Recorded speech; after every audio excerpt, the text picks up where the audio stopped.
Halo teman-teman ATLM Indonesia, kita kembali berjumpa dalam materi proses asesmen kredensial, yaitu teknik pelaksanaan asesmen di unit kerja, ini di rumah sakit yang saya contohkan. Sudah masuk ke bagian 4. Yang lalu kita sudah membahas bagian 3, sekarang 4 di channel ATLM Indonesia yang merupakan channel tempat media pembelajaran dan informasi online bagi ATLM di Indonesia. Oke, langsung saja kita bahas. Materinya sebagai berikut, yaitu nomor 3. Kemarin kita sudah membahas nomor 1 dan nomor 2, sekarang nomor 3. Pelaksanaan asesmen kredensial. Asesor kredensial dalam melaksanakan asesmen kredensial mengacu atas asas, yaitu melakukan pembukaan dulu, kemudian mengkonfirmasikan rencana asesmen kredensial.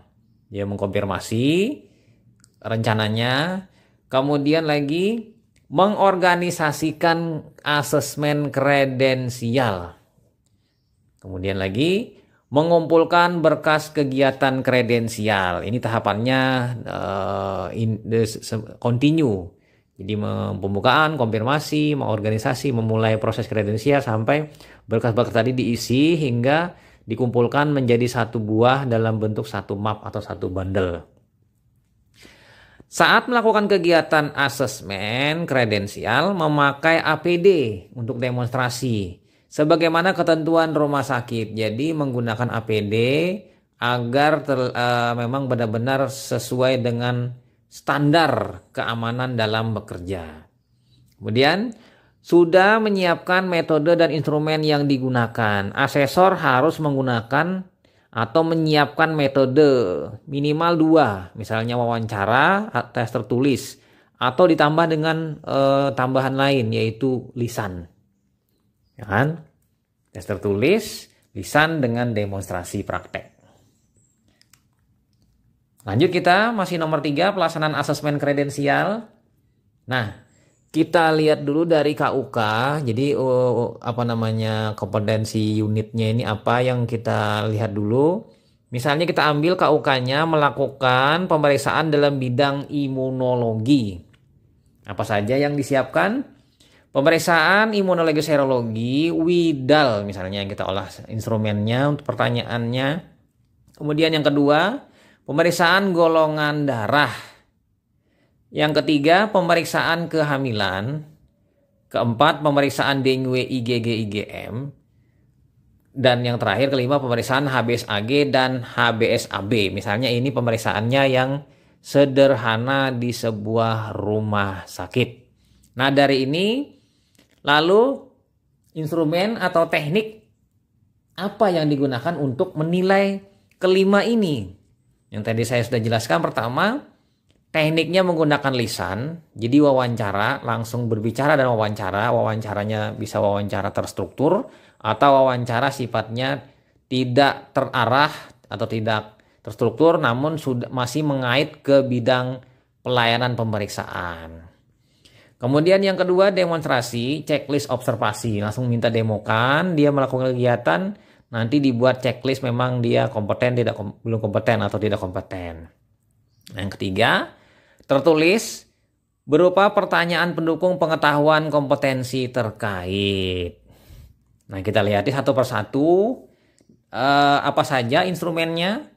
Instrumen pertama yaitu penilaian kognitif. Menggunakan teknik ini untuk melihat kemampuan berpikir, pengetahuan, memahami, menghafal, mengaplikasikan, menganalisis, mensintesis, dan mengevaluasi terkait dengan ilmu di bidangnya. Nah, ini contohnya instrumen penilaian secara lisan. Jadi lisan ini mampu menilai secara kognitif karena sifatnya lisan ini spontan. Begitu diberikan pertanyaan, dia langsung menjawab karena di situ kita ingin melihat pengetahuannya seberapa luas dengan bidang kompetensi yang dia ambil.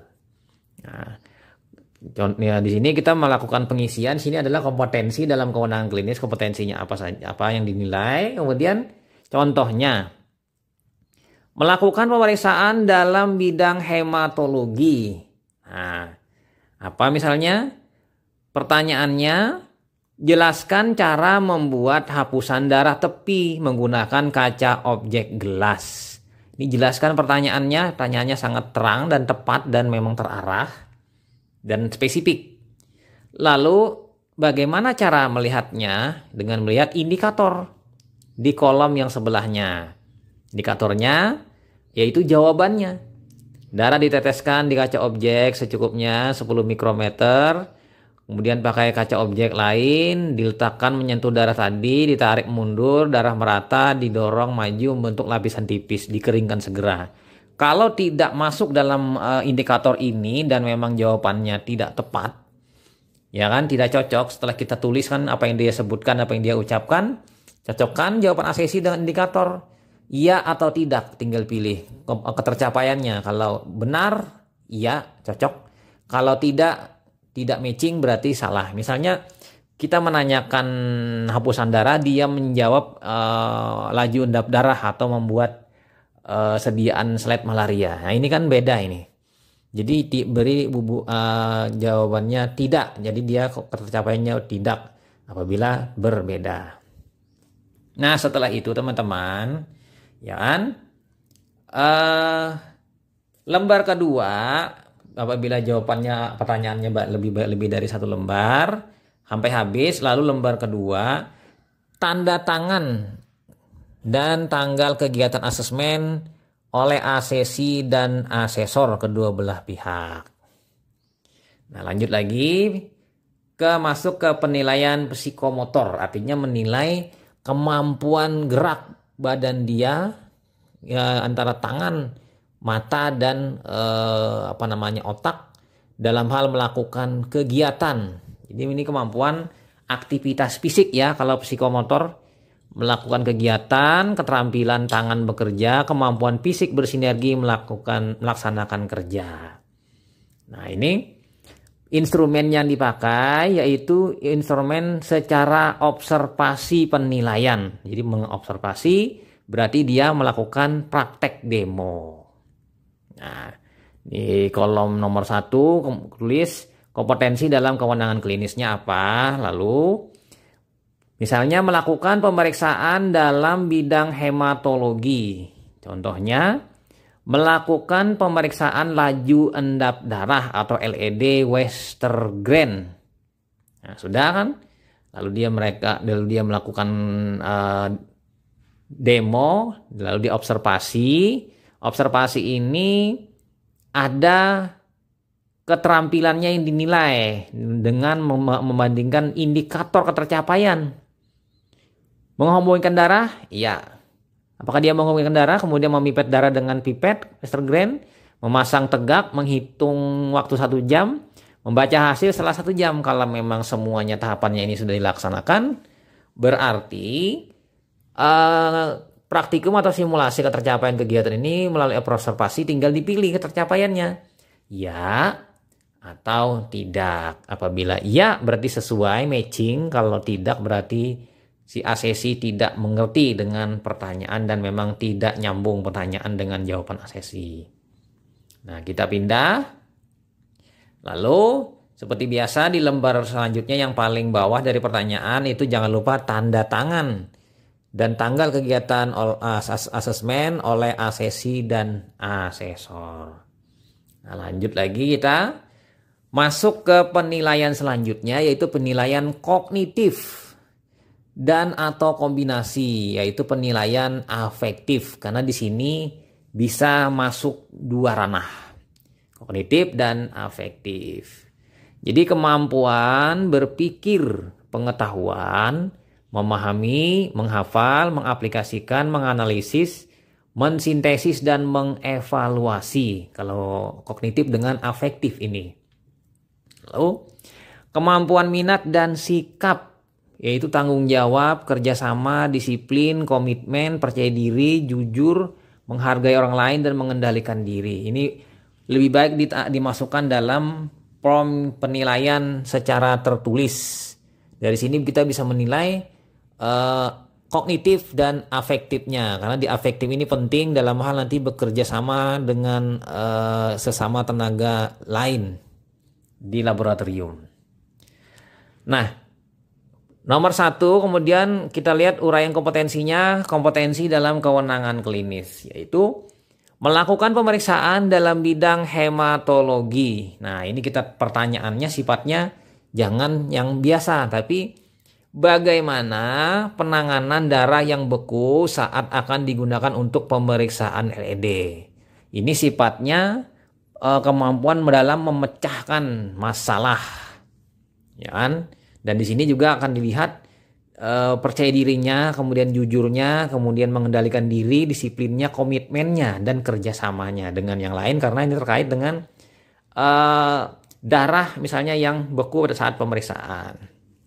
Nah, misalnya di sini indikatornya kita lihat darah yang beku tidak bisa digunakan untuk pemeriksaan LED. Darah diambil ulang pada pasien. Nanti bisa memerintahkan ke teman yang melakukan pengambilan darah atau dia sendiri yang melakukan pengambilan. Kemudian jumlah darah minimal 1 ml menggunakan antikoagulan. Segera dikocok setelah darah dimasukkan dalam tabung. Nah, ini masuk tidak jawabannya dalam hal penilaian kognitif dan afektif. Cocokkan jawaban asesi dengan indikator. Apakah iya atau tidak jawabannya. Kalau matching sama iya, kalau tidak berarti berbeda. Nah, lanjut kita di sini. Lalu kita lihat apa? Halaman yang paling bawah dari pertanyaannya, karena kan beberapa pertanyaan yang diberikan. Tanda tangan dan tanggal kegiatan asesmen oleh asesi dan asesor. Jadi sudah kita lewati 3 instrumen pertanyaan yang dibuat oleh asesor, yang mana tadi bocorannya cuma masing-masing satu soal. Mungkin bisa lebih dari 1, pasti. Bahkan sampai 10 pertanyaan tiap instrumen. Itu tergantung dari asesor yang membuatnya. Kita masuk ke pelaksanaan asesmen kompetensi, yang mana ini adalah ada belangko isian, ada nomor, unit kompetensi, uraian kompetensi, lalu bukti-bukti, bukti langsung, bukti tidak langsung, bukti tambahan, keputusan, kompeten, belum kompeten. Ini ada di isiannya.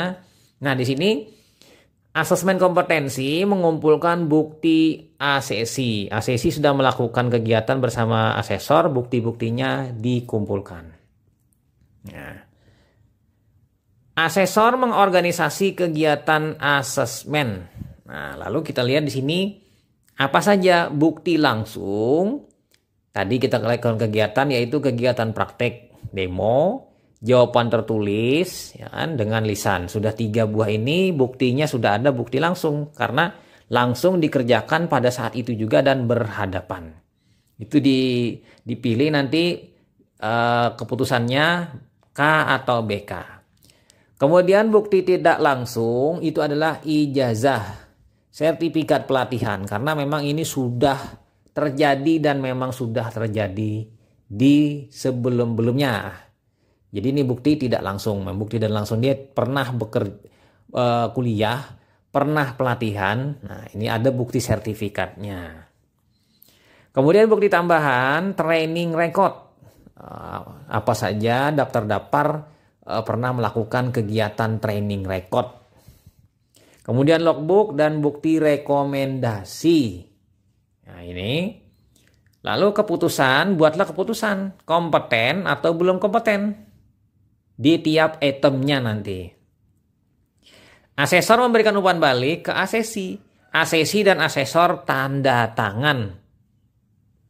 Nah, ini di kegiatan di belangko tersebut. Lanjut lagi teman-teman. Nah, ini ada rekomendasi asesor. Kita lihat yang pertama pengisian pengakuan kompetensi asesi oleh asesor. Jadi asesi telah diberi umpan balik proses asesmen dan diinformasikan keputusan hasilnya. Dengan apa dia untuk naik jenjang atau tidak. Nah, direkomendasikan atau tidak direkomendasikan. Kemudian pengisian konfirmasi dari supervisor, yaitu setuju atau tidak setuju setelah kegiatan tadi dilaksanakan. Pilih setuju atau tidak setuju. Lalu persetujuan asesi yang terakhir, si asesinya setuju atau tidak setuju dengan hasil tadi diputuskan oleh asesor dan supervisor. Nah, lalu masing-masing di tiap kolom sebelah kanan itu tanda tangan, nama, hari, tanggal, bulan, tahun oleh asesor, supervisor, dan asesi. Nanti bila ada perlu ditambahkan catatan di bawahnya, catatan. Dan disetujui oleh lead asesor, asesor utama atau pemimpin asesor pada saat itu. Ditandatangani dan ditanggalkan tanggal berapa. Oke, lanjut kita ke form AK6. Permohonan banding asesmen kompetensi. Nah, ini diisi oleh asesi yang tidak puas dengan hasil asesmen kompetensi yang telah dilaksanakan oleh asesor. Bila perlu ya, lampirkan bukti dokumen terkait untuk mempermudah klarifikasi tim kredensial atas banding. Bila asesi menerima hasil tanpa banding, belangko ini jangan diisi, biarkan saja kosong. Nah, lanjut lagi kita. Persetujuan asesmen Prom AK6. Nah, ini. Jadi ada isian-isiannya. Prom ini berisi pertanyaan yang harus dijawab oleh asesi dan tanda tangan sebagai setuju. Jadi di situ diisi dulu nama asesi, nama asesor, kewenangan klinis, metode asesmen. Kemudian pertanyaannya ada 6 pertanyaan. Ya atau tidak, kemudian diberikan keterangan. Kemudian tanda tangan asesi asesor. Nah, ini bila sudah terisi, berarti masuk lagi kita pengisian di belangko selanjutnya. Nah, ini prom kaji ulang asesmen. Jadi asesmen tadi dikaji ulang, artinya dirangkum lagi. Di prom AK5. Prinsip-prinsip asesmen, yaitu pertama valid, itu sah, valid. Kemudian reliable, artinya andal, dapat dipercaya kegiatannya tersebut. Lalu fleksibel menyesuaikan, bisa berubah. Nah, ini kemudian fair, itu adil. Ada kotak-kotaknya itu kita diisi. Kemudian di situ kita bisa melihat ada prosedur asesmennya, mulai dari perencanaan, prasesmen, pelaksanaan asesmen, keputusan asesmen, umpan balik asesmen, kemudian pencatatan asesmen itu tinggal diisi di valid, reliable, kemudian fleksibel dengan fair. Jadi nanti ada rekomendasi perbaikan kalau memang ada. Lalu kemudian ada aspek yang dikaji ulang, yaitu pemenuhan terhadap dimensi kompetensi.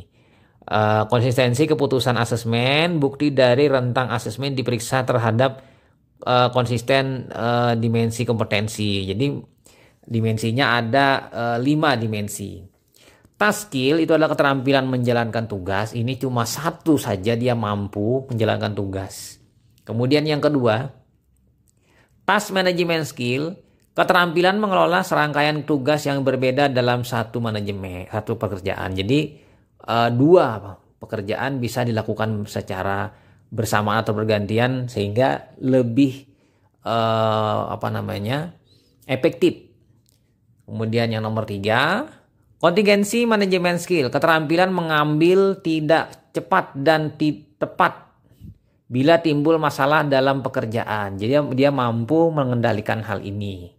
Kemudian yang nomor 5, environment management skill, keterampilan untuk bekerja sama serta memelihara kenyamanan lingkungan kerja. Jadi lingkungan kerja ini dalam lingkungan ruang lingkup, lingkungan kerja sebagai ruangannya sebuah laboratorium, atau lingkungan dalam hal bekerja sama dengan orang lain di laboratorium. Nah, ini. Kemudian yang selanjutnya kelima, transfer skill, keterampilan untuk beradaptasi dengan lingkungan kerja baru.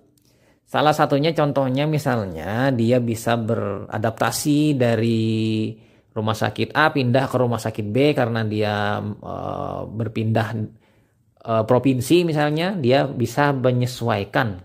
Ini adalah transfer skill. Kemudian transfer skill yang lebih kecil lagi, ruang lingkupnya adalah menggunakan alat yang mirip atau sama. Misalnya hematologi analyzer A, dia dapat dengan mudah menyesuaikan bekerja dengan hematologi analyzer merek B misalnya. Kita lanjut ke rekomendasi hasil asesmen kredensial. Nah, ini Kita bisa melihat di sini, ini adalah belangko rekomendasi wewenang klinis laboratorium, laporan kredensial tim penilai laboratorium. Di situ ada berdasarkan hasil kredensial atas nama ini, nama, NIP, pangkat, golongan, jabatan, unit kerja. Kami tim penilai instalasi, ketua, sekretaris, anggota, itu ada nama, NIP, pangkat, golongan, unit kerja. Lalu kesimpulan dari hasil wawancara sebagai berikut, lingkari. Di situ tinggal pilih nanti. Nah, jadi sudah diisi semuanya, masing-masing ada bagiannya, ketua, sekretaris, anggota. Lead asesornya itu sebagai ketua. Lalu dibuat kesimpulan, pilih nomor 1 atau nomor 2. Apabila nomor 1, maka dipilih A atau B. Karena kalau pilih nomor 2 tidak diberikan kewenangan klinis, berarti penolakannya apa alasannya. Jadi sudah ditulis, kemudian tim penilainya tanda tangan beserta nama dan NIF. Nah, ini rekomendasi yang terakhir sebagai laporan kredensial oleh tim penilai dari laboratorium atau tim asesor laboratorium. Kemudian rekomendasi mitra bestari. Jadi ada mitra bestari, ini rekomendasinya.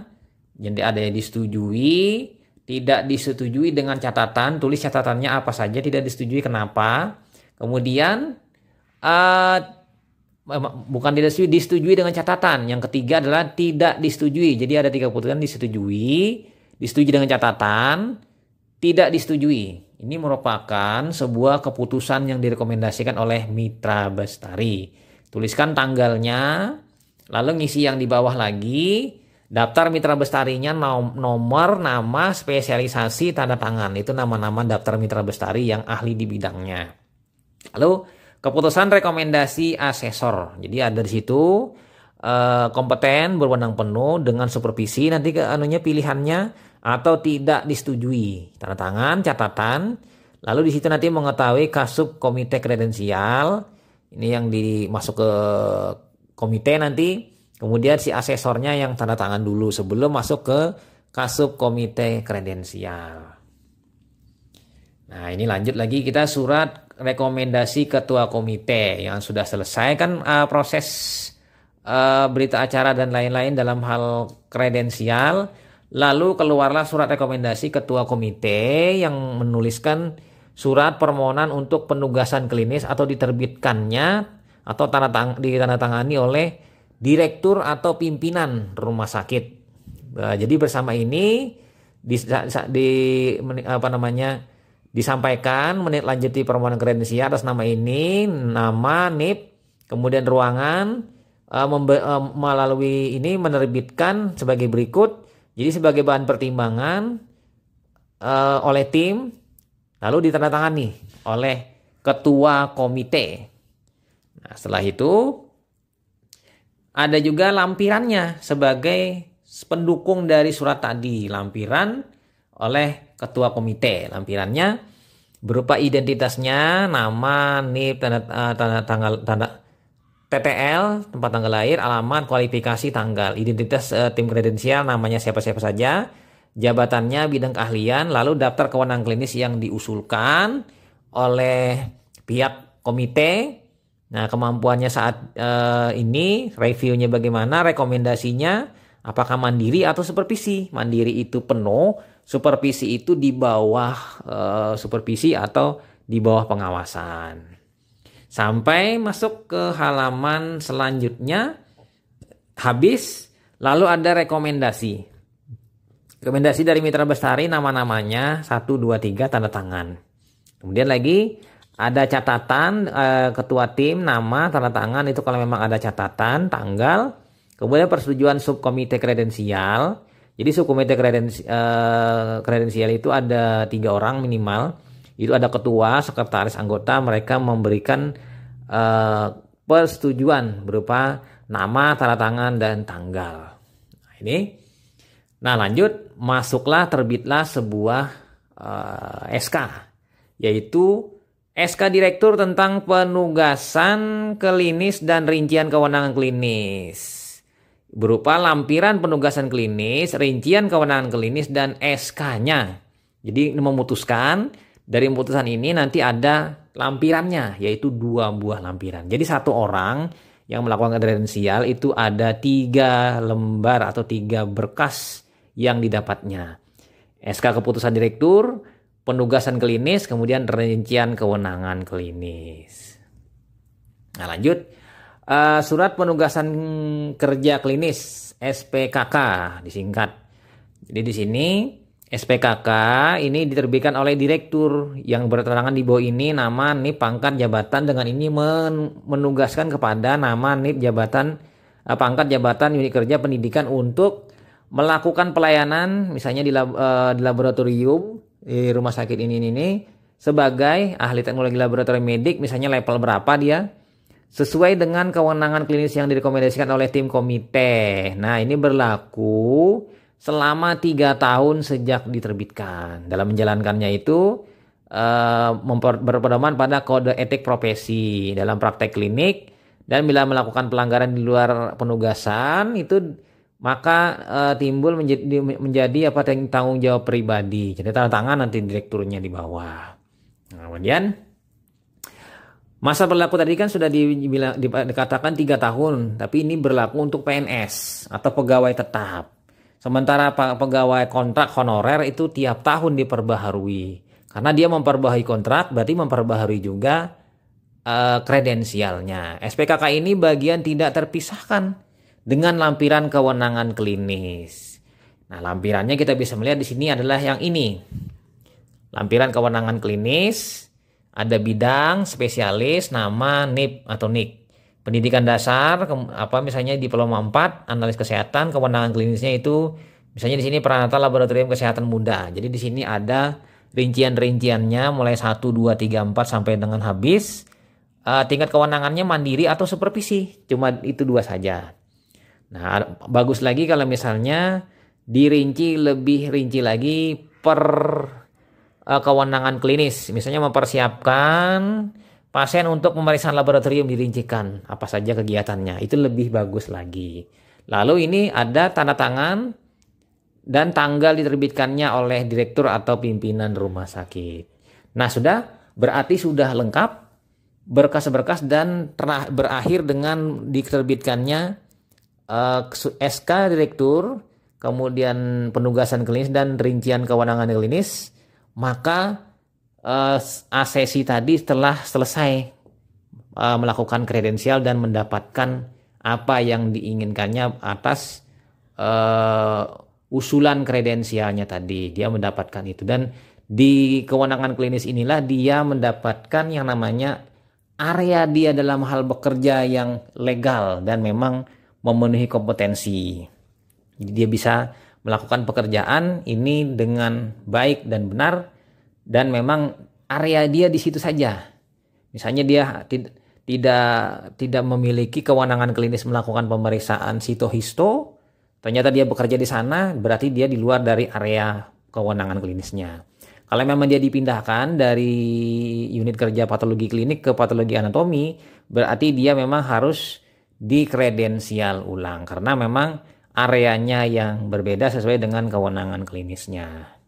Nah, kira-kira itu saja teman-teman materi kita tentang kredensial bagian keempat. Semoga memberi banyak manfaat bagi teman-teman dan sampai jumpa di video-video saya selanjutnya. Saya Ahmad Lab dari Banjarmasin pamit, sampai jumpa. Bye.